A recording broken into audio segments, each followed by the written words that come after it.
In 1939, World War II started, and we were living in my grandmother's house with my grandmother. I don't know why, I have no idea. And I was in the scullery. I was 4 years old, and I was playing with my Tea Party set. And I heard the adults in the living room saying that the war had started. And so we were living with my grandmother in Brixton, which is a suburb of London. And so she had a little general store down on the Thames estuary at Shoeburyness, which is right on the North Sea across from Holland. And so my mother and my sister and I all moved in with my grandmother in her little general store. We slept upstairs. And do you want my memories of what we did there? She had a German Shepherd called Sheila, and Tessa and I used to walk on the beach every day with Sheila, the dog, and the whole beach was covered in rolls of barbed wire because the Germans were threatening to invade. Sheila, she slept on an old sofa downstairs, and she used to whine every night. But one night she fell through the sofa and she didn't whine anymore. She was still alive.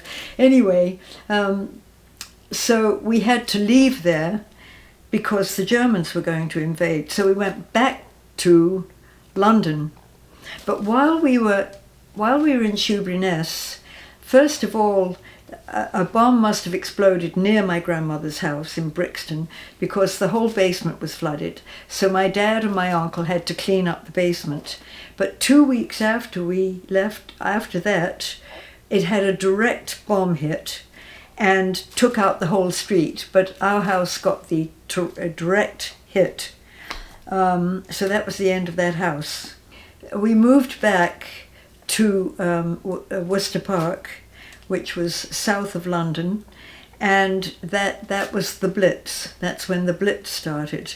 And so every night at bedtime, I would look out of my bedroom window at the back of the house, and the whole sky would light up, and you could see the searchlights picking out the German bombers, the German planes, and there were barrage balloons which floated along, trying to get the German planes. So it was sort of like a TV show in a way, looking out the window and seeing what was going on out over there. The whole sky was lit up. And so then we built a shelter in the backyard, very close to the house. It was it was like a bunker, really. It had bunks in it. And so it was my uncle and my aunt and my cousin and my dad and my mom and Tessa and me, and we all slept in that little shelter on bunk beds. And then, there was the odd occasion when people would rush out of the house and forget things like dressing gowns and slippers, and I was the one who had to run back upstairs or downstairs and collect all the clothes and stuff that they needed. The scariest part was I was lying on my bunk. So then the buzz bombs came over, the doodlebugs. And I was lying in my bunk, and the door of the shelter faced the back of the house. And at the back of the house, there was a window. And in the window, I could see the reflection of this doodlebug coming. There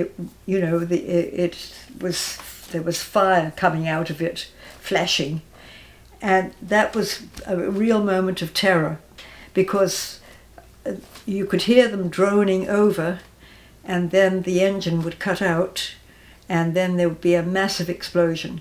And this was 1944, and they were dropping all around us. In somewhere around, I think it said in there that Tessa started going to the Ursuline Convent in Wimbledon in 1940. And I went with her. We went on a bus, and the windows were all covered in sort of sticky stuff so that they wouldn't shatter if there was a bomb or guns or anything. So we went to the Ursuline Convent in Wimbledon to school. And funnily enough, David's mother had been there 20 years before us, the same school. Anyway, in 1944, with all the doodlebugs and buzz bombs dropping around us every night, I'll just tell you about that. Every morning there'd be a lot of garbage out on the side of the road. Our ceilings would fall down, so my mother was very house proud. So everybody would clean up whatever had fallen down in the middle of the night and put it out on the side of the road. Great big piles of ceilings and stuff. My mother used to vacuum, and the neighbours used to think that was the air raid siren. And in those days, I was young. I was 6 and 7 and 8. And there was a whole gang of children on our street, and we used to play out every single day on the street, the whole day. And if there was an air raid siren, we'd dive into my neighbour's house and underneath the dining room table.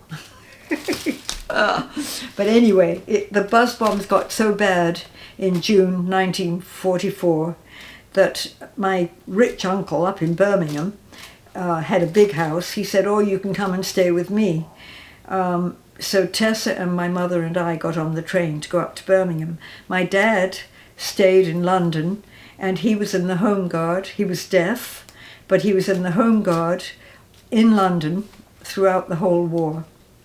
He learnt to speak when he was 3 years old because he had a mastoid, and they operated on him and they broke his eardrum. So it was lucky that he learnt to talk. And it was lucky that he had a steady job with the London County Council. He was a building inspector, and which was a very secure job with a pension and everything. So he stayed in London, and he managed to get into the RAF by lip reading, and it took them a while to discover that he was deaf, and then he got an honourable discharge. I remember him coming home in his RAF uniform. We got on a train, the three of us, and we went up to Birmingham. Because Uncle Jack had invited us to stay in his house, and when we got up there, we called him, I guess on a public phone booth, and he said, "You cannot stay with us. My house is full of soldiers that have been billeted in my house." And so we went to a cafe, and we were sort of, what are we going to do now? And from what I remember, we got a Catholic newspaper, and Tessa got a pin, and she went like this in the advertisements, and it said Convent of the Holy Child, Coton, Warwickshire, which was about probably an hour outside Birmingham.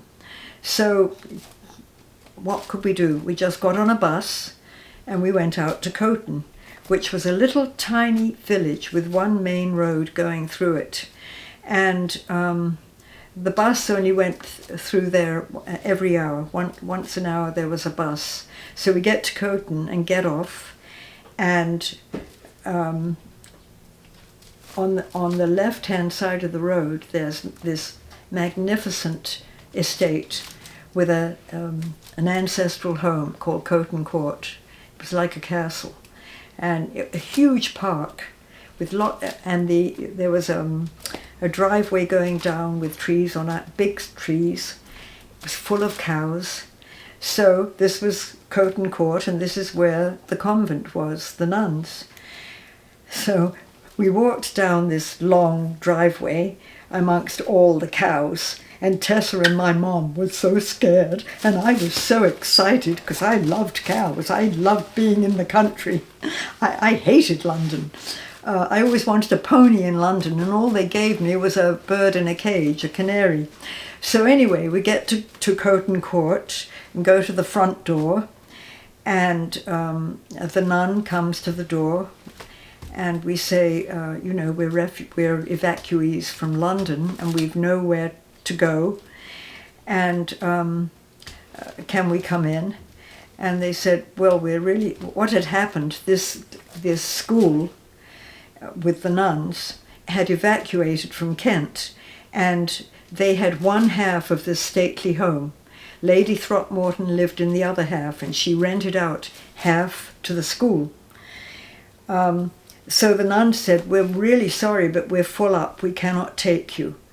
And so we walked back down the long driveway, crossed over the road, stood by the bus stop with our suitcases, and the bus came along, and Tessa told me that we were actually climbing onto the bus, but the bus stop was right by a general store, Mr. Parks. Mr. Parks came running out. He said, don't get on the bus, don't get on the bus. There was a cottage right next door to his store, Mrs. Butter. He said, maybe Mrs. Butter can put you up. So he ran next door, and Mrs. Butter said, well, I've got my family coming from London. I can put you up for one night. So we trekked over to Mrs. Butter's cottage, and she had no running water. She had a pump in the backyard. The toilet was at the end of the back garden, an outhouse. I don't know if there was electricity. Maybe there was, I can't remember. But anyway, so the three of us moved into Mrs. Butter's house. She had one bedroom upstairs with one bed. The three of us slept in that bed together. And we had a, what do you call it, a potty? For when you had to go pee in the middle of the night. What's that called? A chamber pot, that's what it's called. So anyway, so actually we stayed with Mrs. Butter for a whole year. I don't know what she did with her family, but they never turned up. I was absolutely in my element, because Mr. Parks next door not only had a general store, but he had a farm. And in those days, it was called a mixed farm. You had cows, you had chickens, you had whatever, sheep, whatever. So I was next door every single day. I was 9 years old by this time, absolutely in heaven, being on a mixed farm. Across the road, there was a brick farmhouse. Mr. Sumner, he had a son called Frank, he had a daughter called Teresa, and a daughter called Betty. And he had 4 prisoners of war billeted. Well, they weren't billeted. There was a prisoner of war camp nearby, but every day they came and they worked on his farm. And he had a big kitchen. So one side of the kitchen, there was a table, and the 4 prisoners of war sat there. One was Czech, one, I thought he was old, he was probably in his 40s, German, and then there was a young German who was probably about 18, and then there was, who was he? An Italian, 4 of them.